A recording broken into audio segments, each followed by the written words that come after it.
good afternoon, or good morning, depending on your time zone. And welcome to the Networks of Opportunity for Child Wellbeing webinar. Sorry about that. This month, we're going to be focusing on culturally relevant and affirming approaches to engaging families, specifically with some reflections from the Brazelton Tribal Touchpoints Initiative. So welcome. We are so happy to have you all here. For those of you who don't know me, my name is Rhonda Alexander, and I'll be walking you through today's webinar. So just a couple of tips to remember as we get started. Everyone's microphone has been muted. This just helps us cut down on background noise and making sure that we have a clear recording. So if a question comes up or you're not able to hear or you're having any trouble, please feel free to use the chat box. And you can use the questions tab on your dashboard also to share specific questions. Just to be clear, we are recording today's webinar, and we will be posting any slides or handouts along with the recording. Also, if you are interested in listening to today's webinar in Spanish, please use the dial-in. Please use your telephone to dial into the conference line outlined on your screen. And again, here's just a reminder of what the question dashboard looks like, or the question icon and box looks like on your dashboard. So as we get started, of course, right now we're in our introduction, and I'll talk a little bit more about the Vital Village Network and the Networks of Opportunity for Child Wellbeing. Then we'll spend about 35 minutes in a panel discussion. And we have some wonderful guests. I can't wait for you to hear from them. And then we'll spend about 15 minutes with Q&A. So this would be a great time to post any questions or things like that come up. And then we'll spend just the last couple of minutes closing.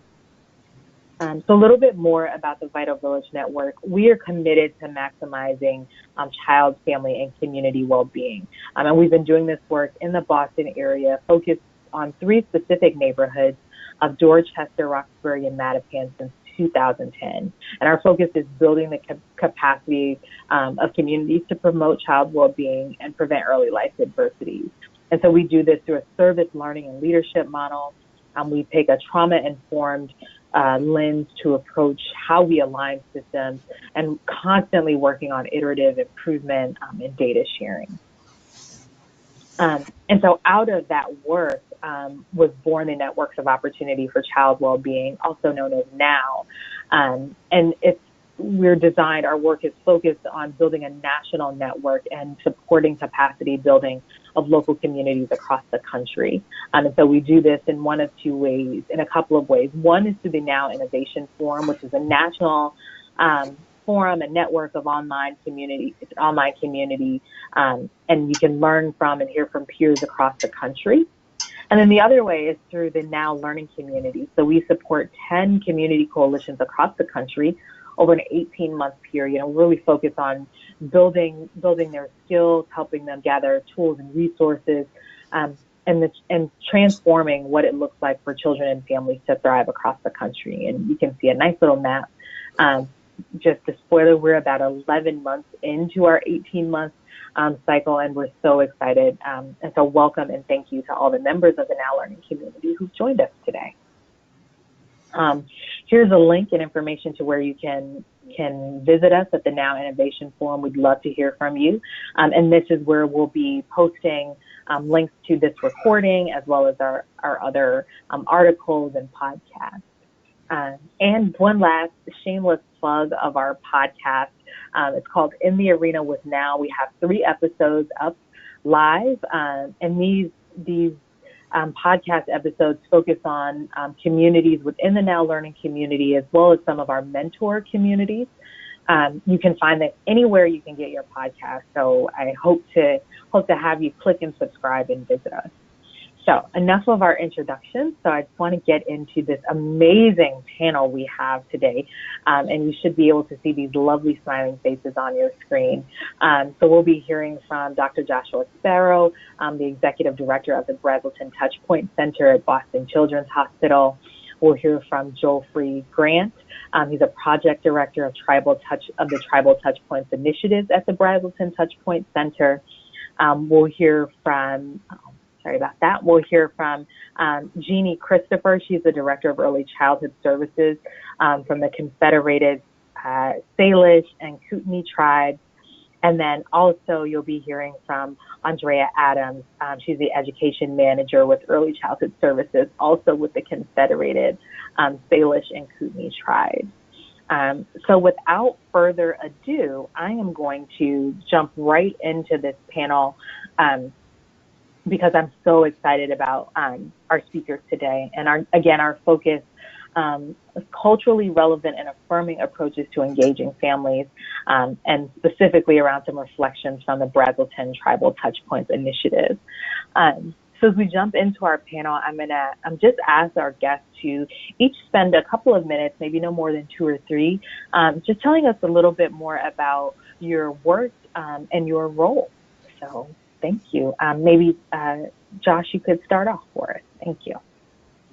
Okay, thank you, Rhonda. Thank you all for joining us, and thanks to my Salish Kootenai family here for agreeing to share our experiences with this larger community.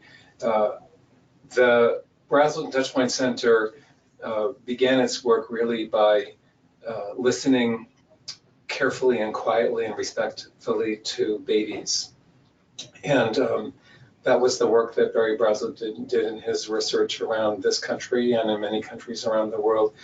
And what he learned was that babies are very wise, and they come into the world primed to teach their parents and other caregivers who they are as unique individuals and what they need. And they help shape our caregiving behaviors to fit with who they are and what they need to grow and thrive. So the work of the Brazelton Touchpoints Center is really focused on learning from babies and their wisdom, learning from parents as they discover the strengths and resources within them that they've always had, that come from their culture, from their community, from their heritage, and from what their babies are teaching them, and to realign services and systems and communities to fit with the strengths and resources that babies and their adult caregivers bring. So that's probably my 2 or 3 minutes. I'll just add, we began our Brazelton Touchpoints Center Tribal Initiative in 2001, and that probably was the year that I met Jeannie Christopher in Durango. If not, it was 2000. Was it there? It wasn't in Durango. It was soon afterwards. Yeah. And we've worked with a number of tribal communities, primarily early Head Start, some in childcare and some in other sectors ever since. Wonderful. Who'd like to go next? I'll go next. My name is Jeannie Christopher, and I'm the Director of Early Childhood Services. And that has just been a real dream job for me. I was at the right place at the right time, and many opportunities came forward, one of which was being a part of the Brazelton Touchpoints Initiative with tribal programs. We serve about 300 children a year from ages 0 to 4. And we have sites in 5 different communities. So we have different local education programs in each one of those communities. So my practice has really been changed after being a Touchpoints provider.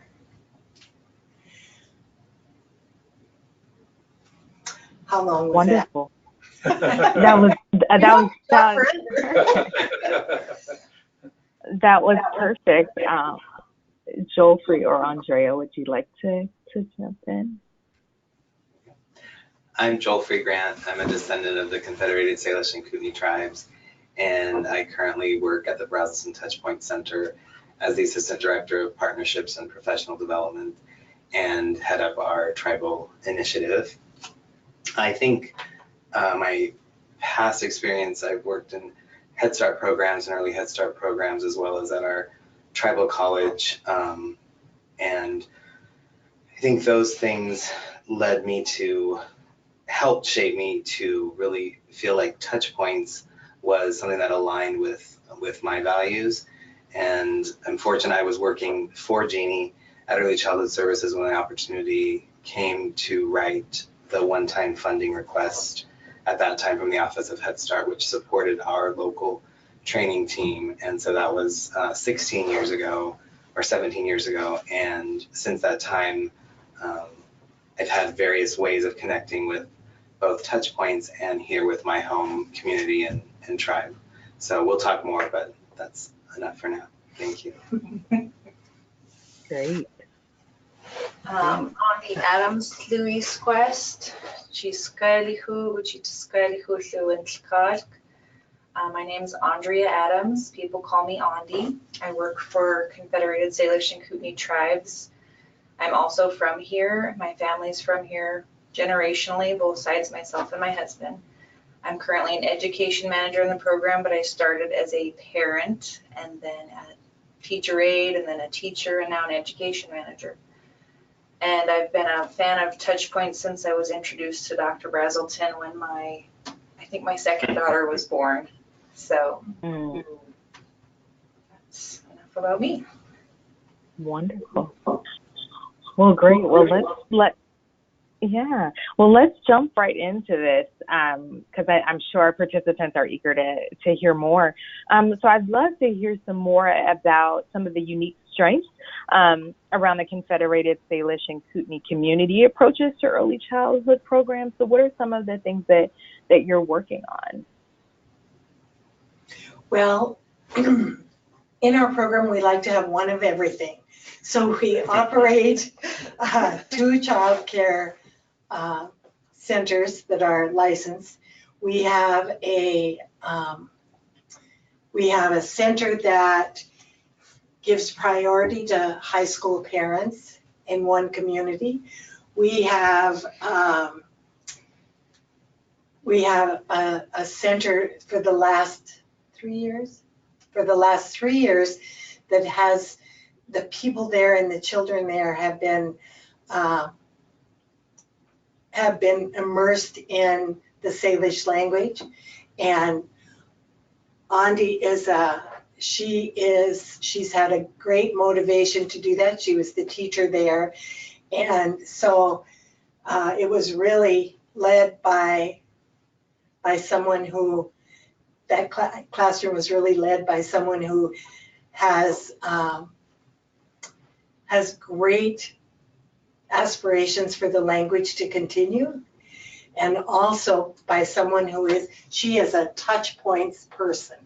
If you look at her Touchpoints book, it is ragged because she looks stuff up and she tells me stuff and reminds me of things, and she's been a real asset. And she's, there are times when she's kind of in the background, but then she'll say, okay, don't you think we should do this? And then we go that way. So we have children, we have a fleet of, I think we have a fleet of 24 buses, and it's a pretty rural area. We have lots of Legos stuck in toilets sometimes, and just, we are part of the community. We're part of each community. When we have people who practice driving buses to get their commercial driver's license, and someone in the Pablo community one time called up and said, just a community member called up and said, your bus driver is lost. He continues to go round and round the block. Well, he was practicing parallel parking. But so we're at the base of the community. We're people trust us because of our relationships. I'm sorry I talked too long. No, that's fine. And I will apologize for interjecting, because I think a question just came into the chat box that I think that could be really relevant. And it just asked if someone could explain what the tribal touch points are, for those who might be new to this work. So I'm just going to ask if I could interject that question. So Josh or Joelfrey, if you could maybe share a little bit more about that, that would be great. Do you want to share something? Okay. So the Touchpoints Approach is an approach to family engagement that was developed by Dr. T. Bray Brazelton and others about 20 to 30 years ago, depending on how you look at it. And the approach has two main parts. One piece is a fairly unique idea around child development that really looks at the process of child development and not just focusing on the milestones. So thinking of it more as a system around development, and that there are times of regression that can be really frustrating and confusing for families. And so those happen typically just before a milestone or a burst. So people are really focused on that exciting piece that's coming, but sometimes lose track and get a little frustrated in the piece that comes just before that. So we look at those regressions and what they can mean for families, what they mean for the child, and then what they mean for other caregivers in the system. That's one piece of it. And then the other piece is finding ways in those times to connect with families and build relationships. So the other piece of it are some relational strategies that go along with those times, those touch points times, as we would say. So the Tribal Touchpoints Initiative came about because of some relationships with some of the tribes in the late 1990s. And from that, they were considering, the idea was, well, if this works, Dr. Brazelton was a pediatrician in Cambridge, and so a fairly higher class socioeconomically, and maybe not quite as diverse, some of his families at that time. And so people were curious, well, if this works in Boston or this works in Cambridge, that's great. But will it work with other groups of peoples who are who are poor or more diverse, or whatever the case might be?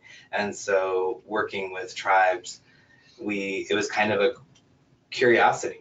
Will this work? Does this align?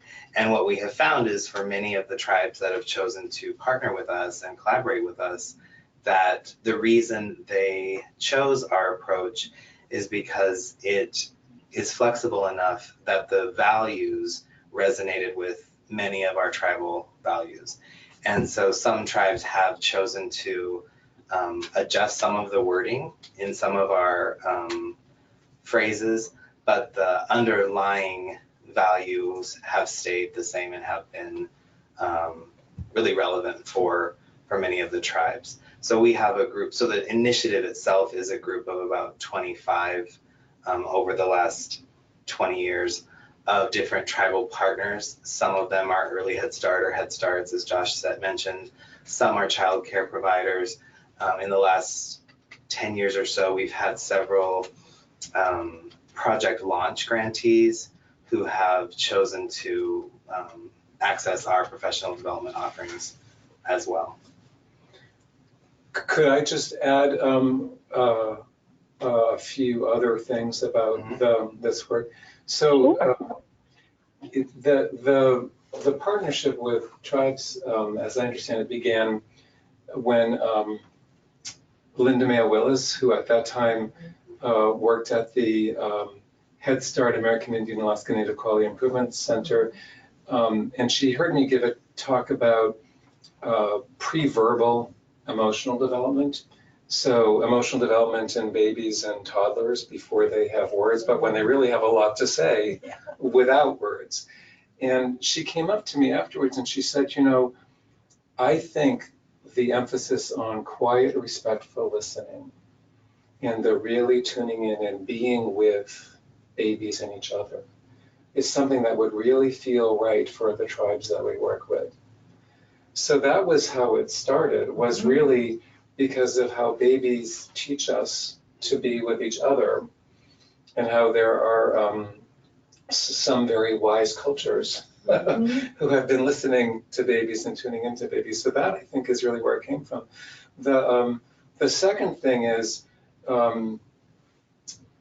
most of the white Euro-American Western research on child development has been done by white people on white graduate students' children. The vast majority of what white American, Euro-American researchers think they know about child development actually leaves out the vast majority of the world's people. So what is different about this approach is that the Touchpoints approach doesn't come in and say, here's what you need to do to raise your children. Here are skills and strategies for raising your children.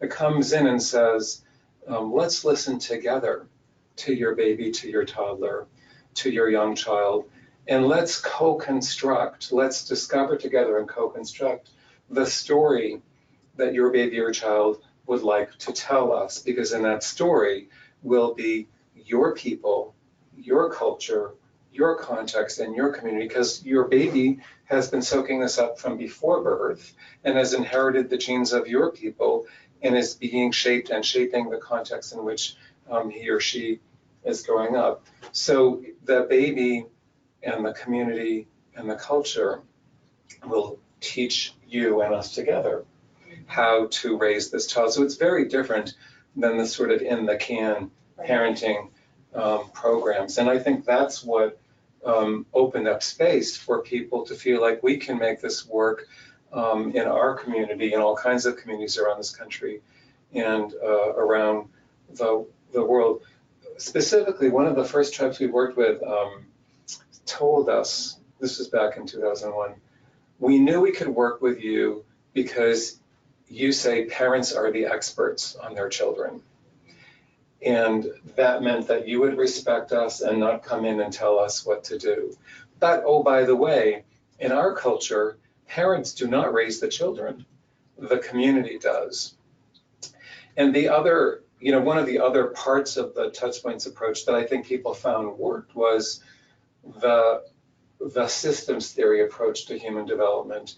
And people may think Yuri Bronfenbrenner invented that, but I think indigenous peoples, realized this probably many millennia ago, that human development, child development, family development, community development happens because we're all connected to each other.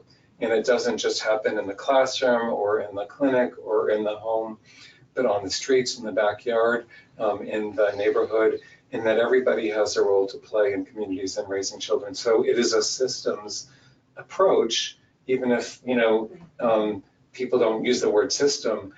The idea that we all play a role and we're all connected in raising our children together resonates. And it isn't that Touchpoints was really smart and made it up. It's just that it kind of landed in the same place that indigenous peoples have been in for a very long time. And then the last thing I'll say, Joelfrey talked a little bit about how the way of looking at human development is that it's not smooth and easy and linear and in a straight line. It goes through bursts and pauses, fits and starts, and there are some hard times where we kind of fall apart before we get it together again to be able to do new things we couldn't do before. I think that applies throughout the lifespan. And those of us who are not infants and toddlers anymore can probably think about more recent times where we kind of fell apart before we kind of realized, oh, I have some new way of thinking and being that will help me move into this part of my life.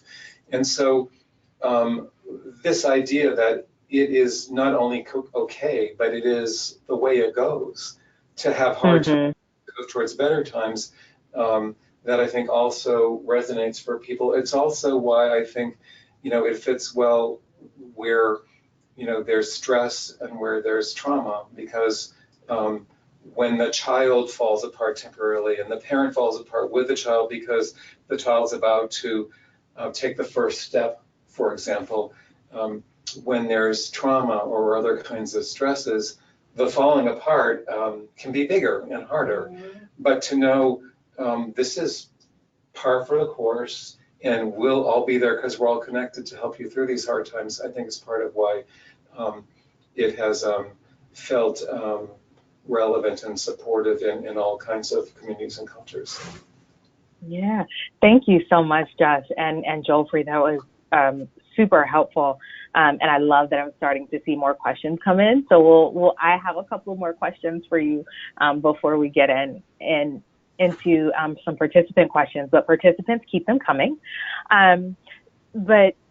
So based on just the conversation we just had, and Josh, some of the things that you and Joelfrey just shared, I'd love to know what are some things from the Touchpoints approach that have seemed, most culturally relevant in affirming. So Josh, I know you just shared some examples, but from Jeannie or Andy, would love to hear some specific examples about ways that this approach has been really useful and affirming of tribal practices, and specifically for the Salish and Kootenai communities.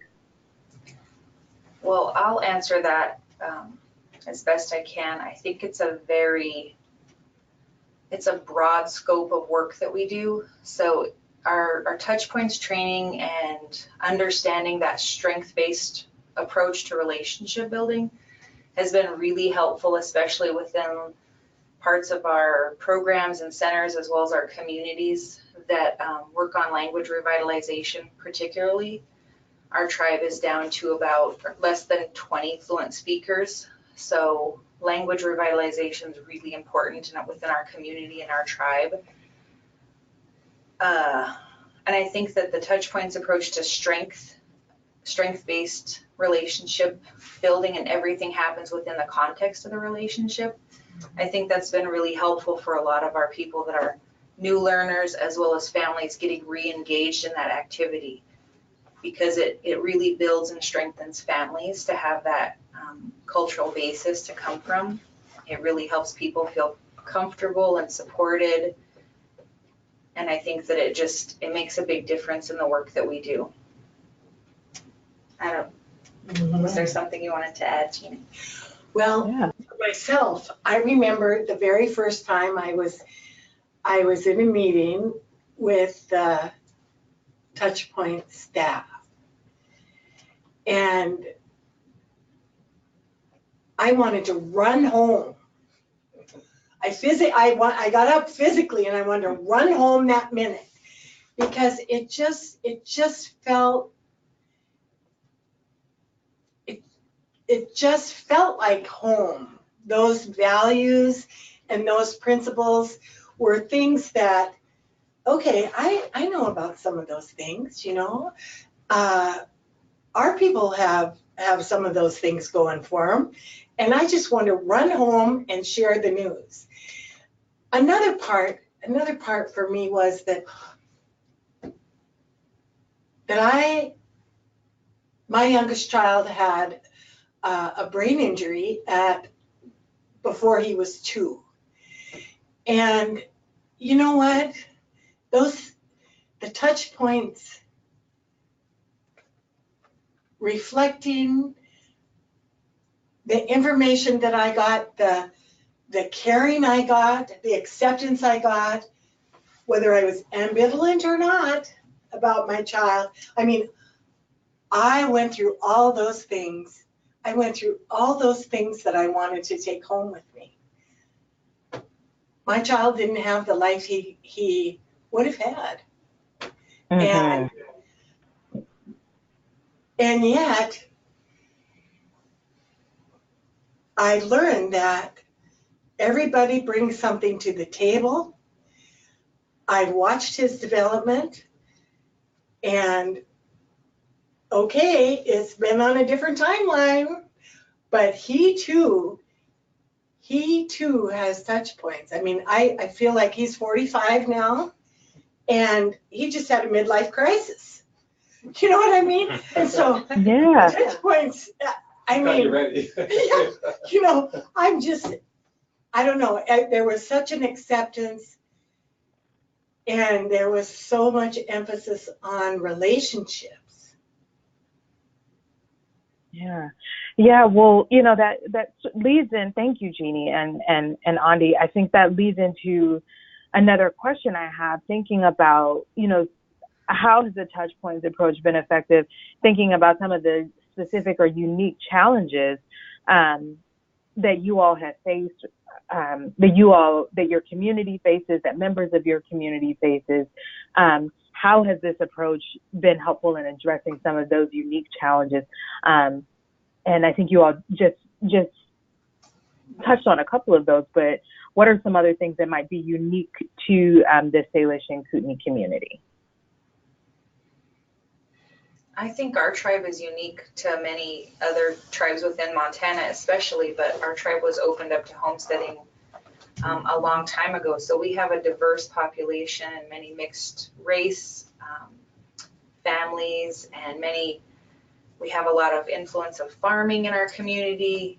And we also have a really amazing tribal college that brings in tribes from other communities and from other tribes across the state and country to go to school here. They have 4-year degrees. And so we have a very large geographic area that our tribe covers, but also we have a lot of interesting diversity that makes us unique too. And we're also the minority on our reservation. Which is very different than any tribal population. So driving from one end of the reservation to the other takes probably 45 minutes or something, or more. Yeah, more. And it's so it's sometimes referred to, there are some reservations like this one as a patchwork reservation, where some of the land actually now is owned by non-native people. So it brings a whole different set of challenges. If it's okay, I wanted to add to your answers to this question, is the earlier one. When Jeannie, you talk about some of the Touchpoints principles, I was thinking about some of the ones that are relevant. One is, one of the principles is look for opportunities to support parental mastery. And that's really different. Look for opportunities to show off your expertise, but look for what parents are doing well and right, and just notice it and reflect that back. And so I'm thinking that's part of what you had in mind, although you know better than I do. Another is value passion wherever you find it. And that includes all kinds of passion, including passion that's hard to hold and hard to share.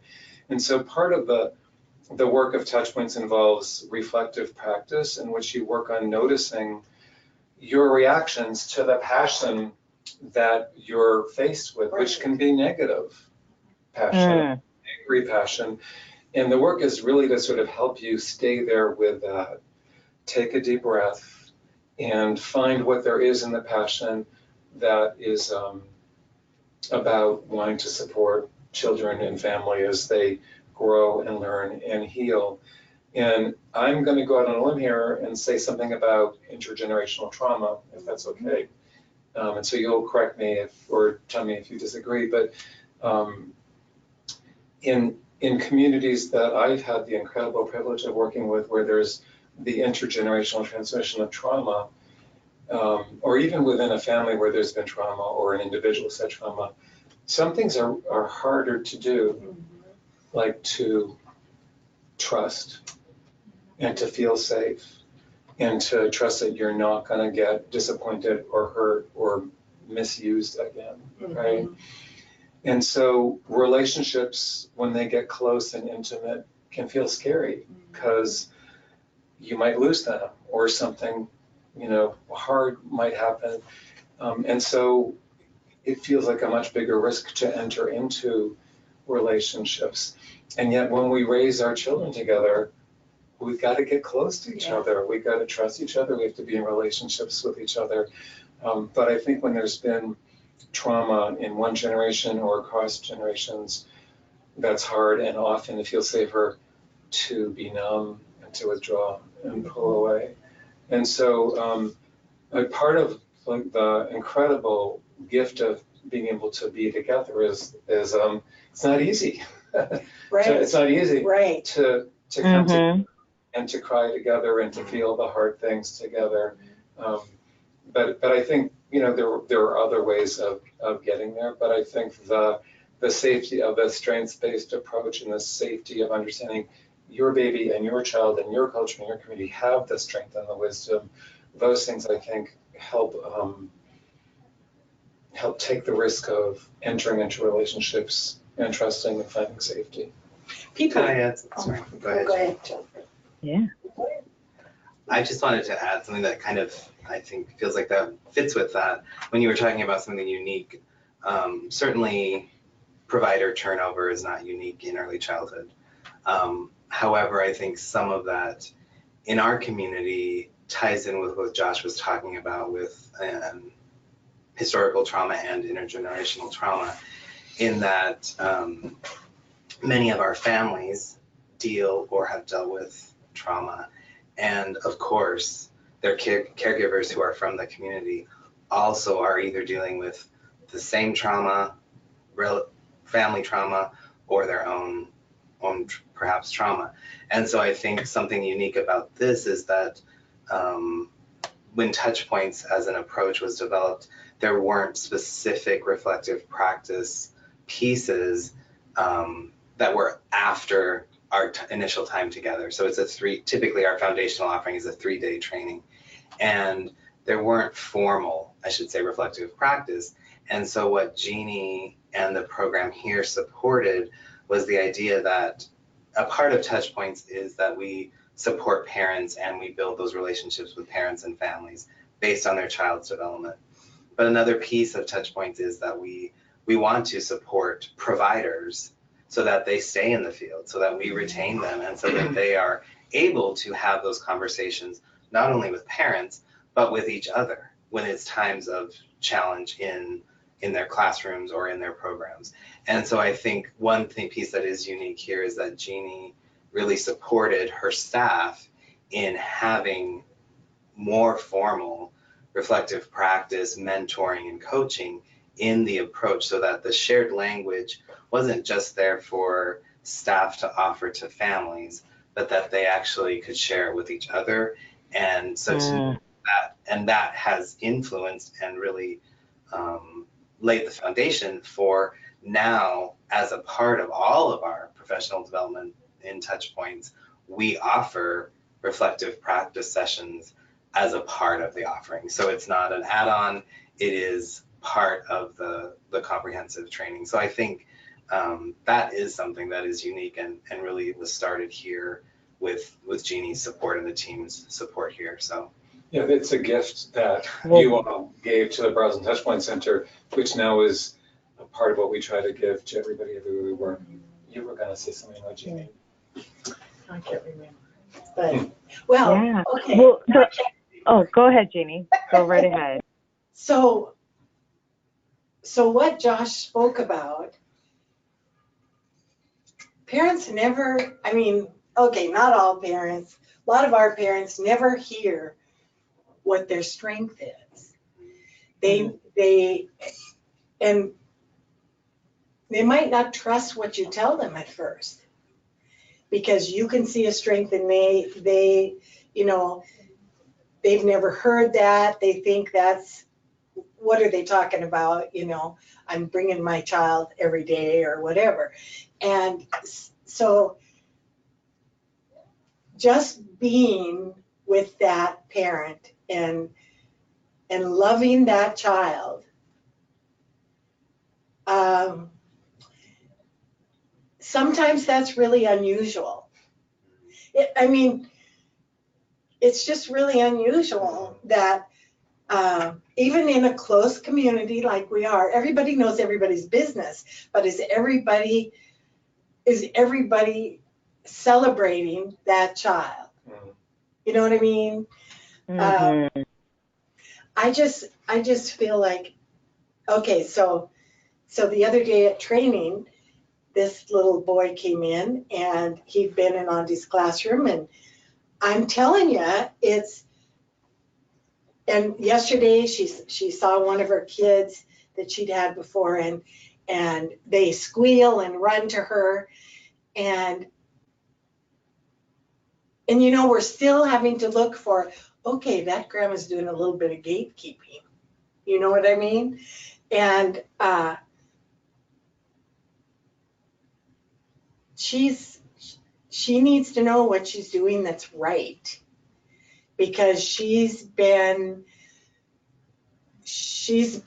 labeled, or she's been, she's had to defend herself. And she's got lots of strengths, but she's also got lots of challenges. Yes. Mm-hmm. The grandma, not me.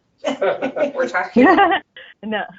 No, that it makes so much sense. And I love this. And I just want to invite, I know we've started to get a couple of questions in the chat box, and I would love to just invite us to spend some time just hearing some questions and giving you all an opportunity to further respond. So thank you for being so gracious as to take my questions. So there are two questions in the chat box. The first comes to us from Erica. And I think, we're all eager. I'm thinking about, as I go get my own daughter from her first day of kindergarten soon, how can I even take some of the things that I'm learning here? And so as we think about our children as they get older, Erica's question is, what are some culturally relevant approaches for teens and young adults? Oh man, I'm in the throes of it with teenagers. And I think Touchpoints has taught me to be a listener. It's taught me to be a much better listener. So not asking questions so much. Things like, tell me about that, and just letting them give me whatever information they want to. Because it feels like sometimes teenagers save up all of their important feelings just like infants do. And then they give them either in a positive way or a negative way, depending on how they're feeling in the moment, to their important people in their life. So when Dr. B would talk about a child having a touch point or getting really upset with only their mother, well, they're saving their important feelings. That's still happening to me. I feel really good about that. But I do think making sure that I'm listening to those teenagers is really, really important, and has helped me be a better mom and better friend as they transition to adulthood, where I'm not so much the parent. I'm more of an adult, and we're still co-constructing things together. Even though we're in this parent-child relationship, we're definitely co-constructing what we know about one another and how we navigate the world. I think in addition to that, so many of our organizations have collaborated to spend time with young adults and teens in doing cultural activities, because that brings them in, it ties them up kind of, and it strengthens them. With the suicide epidemic that we've had here, we need to protect everybody, and doing cultural activities and giving them access to elders and leaders. You can't imagine what making a drum, if it will give to that child or that adult. Making a drum so that they can have a drum. That seems like not a very big deal, but it's a huge deal. And I think for our teen parents, what I've seen that has been a good fit for some of them is, like Jeannie was talking about, bringing in elders, especially grandmothers, who can show how to swaddle their baby in the way that our families have swaddled their babies. So it's things like that sometimes from a teacher is different than from an elder in our tribe. And so I think that's an important piece. And when Andi was talking about listening, I think that goes across the board. And certainly one of our assumptions is that the parent is the expert, as Josh mentioned. And that certainly resonates with all parents perhaps, but I think especially for teen parents who are often not seen as an expert and probably don't feel like an expert, that's something when we really respect that they are the expert on their baby. We may have some things to share with them about typical development, about things, and we may have cultural knowledge to share with them, but really if we hold that as an attitude that we use with them, I feel like they are more able to trust us and continue to want to bring their baby to us and share their baby with us, because I feel like that's what they're doing is a gift that they're giving us, is to share their child. Yeah, thank you. I see a couple more questions coming in, so participants, please keep the questions coming. Our next question comes from Maya. We may have talked about this some, but I'm sure there are many more examples. But Maya says, can you give us some examples of how your tribe and others have modified the Touchpoints approach to be more culturally relevant or appropriate?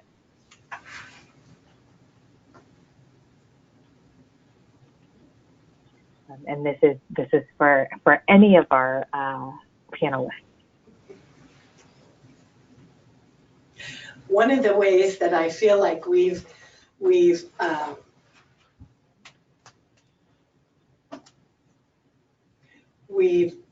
done the Touchpoints model is that we're role modeling to our staff. We're role modeling care and concern and building that relationship. You know, recently we've hired some new people, and one day I thought, okay, I'm going to talk to 4 people I don't know very well. You know, I'm going to risk and try to build a relationship. You know, it's not that tough. It's not that tough. And so when Andi does her work and other teachers do their work, they're role modeling the Touchpoints guiding principles. They're role modeling those things to staff who are new, and that's a reminder to staff who've been through it as well. I think maybe part of how I'm understanding what Jeannie is saying is in this question is the Touchpoints approach is it's not a protocol or a set of instructions or a recipe. It's a way of being. It's a place to stand from. And when you're in this way of being, you are in this way of being based on who you are and who your people are and where you come from. And it gives you lots of room to make it your own. I can give you a specific example of another tribe in Montana that was very concerned about how many parents were struggling with depression. And they asked me to help with that, and I was really quite nervous about that because I wasn't sure that whatever I could bring would be relevant or even safe. But decided to work together, and mostly I think just provide encouragement and hope about people figuring it out together. And in fact, one time when I came to work on this, they said, well, sometimes we feel pretty hopeless, but you keep on showing up, so I guess there's hope. So I think sometimes the supply of hope, and I think the supply of love, you use the word loving, it gets worn thin sometimes. So sometimes the coming together is about helping people find where the hope and love is within themselves, because it's there. And what they ended up doing was remembering their traditional approach to what might come close to depression, and traditional stories about the process of healing and traditional practices. So it really just facilitated and supported people finding their own way. And I think that stems from this idea that babies know. And babies know what they need, and they tell us, and they know because they come from our people, and they come into our communities, and we have to listen. So that creates, I think, the space and the strength for what it is that you need to do. And I think with regard to adolescents, adolescents are working really hard to figure out who they are. They are. Right? Who am I? And so, in as much as this idea that, well, babies already know, so you already know, and it's right here in your family, in your community, in your culture, is important as adolescents work on creating the sense inside themselves of knowing who they are. And there's lots of research actually that says that when adolescents have a sense of the continuity of their cultural identity, there's a lower risk of substance abuse and there's a lower risk of suicide. So I think part of the approach actually helps open up the space for child rearing and human development as not having a cultural strand or a cultural add-on. That's what culture is, right? Yeah. Thank you so much. So we have time for about 2 more questions, and the cool thing is we have exactly 2 questions in our question box. So I'm going to ask, this next question comes from Autumn. She says, or they say, when working with families to reflect on their strengths, what type of setting is this done in? Is it done one-on-one or within childcare or Head Start settings? I would say within Head Start settings and early Head Start childcare settings. Sometimes it's one-on-one and sometimes it's at the door. Like, wow, you got your child to school today. I'm so proud of you. Thank you for being so engaged in their learning. You remember their backpack, whatever that looks like. Those things build up and they build a relationship, and just being in a good way with families really can make a difference in that strength-based approach. And we know a lot about families because they live in our community. And so there are families that we send extra food home with. There are families that, we know them. And sometimes we have to take a broom and we have to sweep away what we know. Do you know what I mean? We have to, not think about what we hear and what's happening, even though that plays a part in having a relationship with the family. But in order to see the strengths, we do it one-on-one, we do it in home visits, we do it, by golly, we do it at the gas station, if that's where it happens. And certainly in the Head Start and early Head Start setting. And a lot of times at the gym, a lot of things happen at the gym in our community, to be honest. Yeah. Or in the parking lot of the gym, waiting for your athletes to get home or waiting for that to happen. Yeah. Jeannie used the term gatekeeping earlier, which is a term that comes out of the Touchpoints training, and I just wanted to explain it because it gets at sort of where and how you do this work. So gatekeeping is this idea that any 2 adults who care passionately about the same child may be in competition with each other to be the best mother or the best nurturer.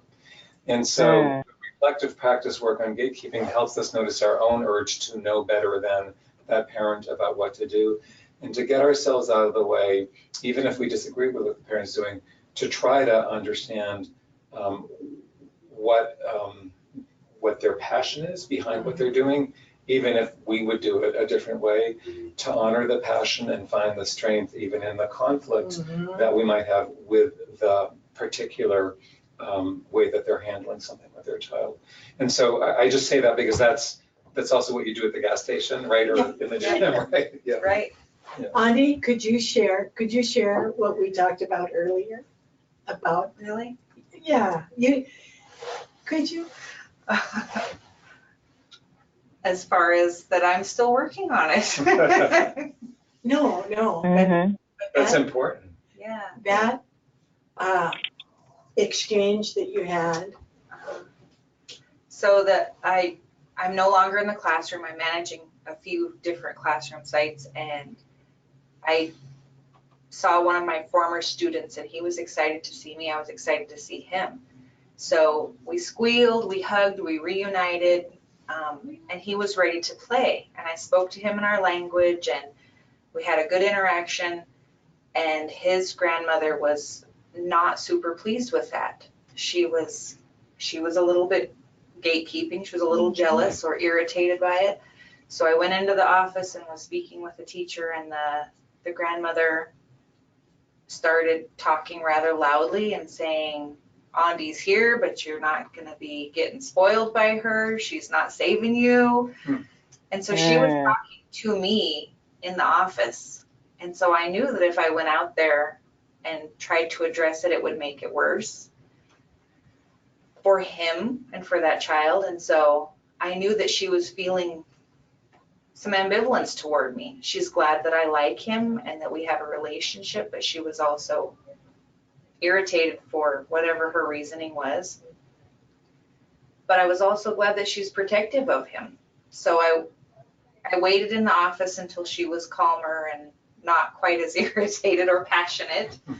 And then I went back out and complimented her immediately. I said, it looks like you've been feeding them really well this summer. They've all grown so much. And then we were able to reunite. He was playing, and then I was able to leave kind of on a positive note. But it was still a process, and I'm still working on that gatekeeping all the time. Yeah.